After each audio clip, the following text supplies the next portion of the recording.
Hi, David Dalton with the Indiana Department of Transportation. I am joined today by Jeremy Rice, a fleet manager at our Vincennes district. Thanks so much for taking time to speak with me today, Jeremy. Thank you. Appreciate it. Um, I provided you with some questions, and we're just going to kind of walk through them. So, can you start by giving me a kind of a overview of your career journey from where you started to where you are now? Yes, sir. Uh, Back in '94, Hmm. I was chosen in high school to take a test, which was an AEC automotive test. Oh yeah. Uh, I took that test, and from there, I finished in the top 4 percentile in the United States. Um, Ford picked me up and put me through school through a Ford uh, online training program, and I started in a dealership my junior year of high school. Wow. From there, I stayed in that dealership. At 19, I was the youngest master tech in the United States at that time. And then I moved on from a Ford dealership into a GM dealership, into a Dodge dealership, Toyota dealership, mostly because the dealerships were selling out and different names and different things. And then in 2003, I become a maintenance repair / fleet person for the Department of Natural Resources. Hmm. From the natural resources, I worked there for 10 years, become a repair person, fleet person for the Department of Corrections. INDOT had heard that I had left DNR, offered me a position inside their shops. So I was a mechanic for 2 years inside of one of their shops. Got the opportunity to become a shop foreman Hmm. for one of our districts. And then from there, I become the fleet manager. Wow, that's incredible. Yeah, I think that's quite a journey, especially starting out in high school and achieving that level. As a fleet manager, what's a typical day in the life in your role today that would be different from maybe just being in the shop as a mechanic? Um, the biggest difference is now instead of one shop, I've got multiple shops to take Hmm. care of. So my day will start off checking with them, heading to one of them shops. I stay very interactive with them shops, visit them on a weekly basis. If not, I'm there every 2 weeks. Hmm. And then it goes into approving time, approving pay wises, vouchers, to looking at what is the next best thing that could promote or help INDOT or Hmm. other state agencies. So, Sounds like there's quite a difference in a lot of ways of having to deal with different things, different shops. So, could you talk a little? I'm curious to hear about the importance of the training that you received in high school that kind of propelled you into this career path. It sounds like it was very kind of focused in automotive. I mean, what would you say the importance of the skills that you gained in high school and how they translated into your career today? the biggest thing that I've seen is understanding the mechanical side of the equipment and of the fleet Hmm. to be able to answer questions that the shop foreman might have or mechanics might have. That allows me to be a resource to the mechanics, an open line channel, so to speak.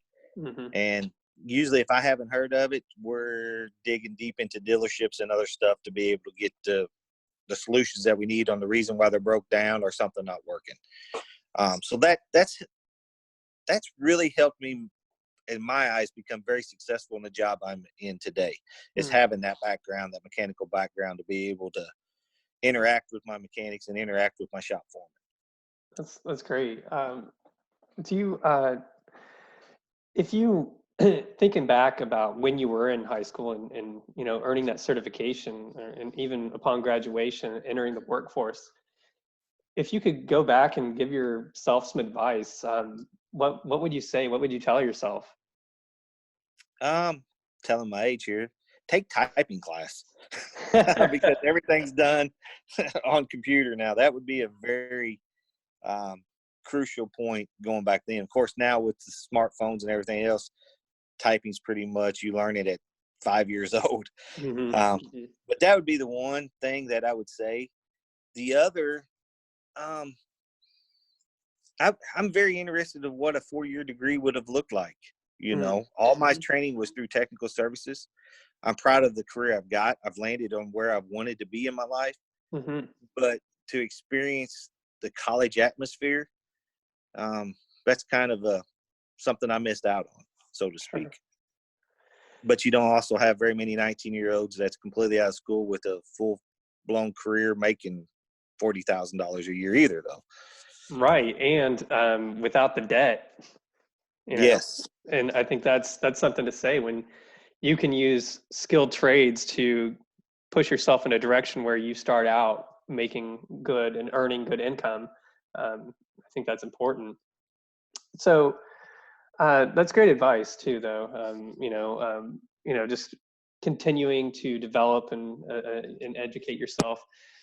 What would you consider one of the most important skills that you have to have in your current position? Um, People skills. To be able to interact with your people and to have respect and compassion for the people.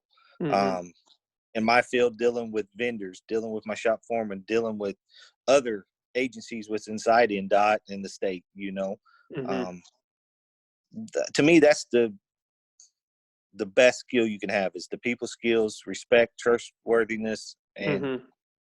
being very honorable towards the others and stuff.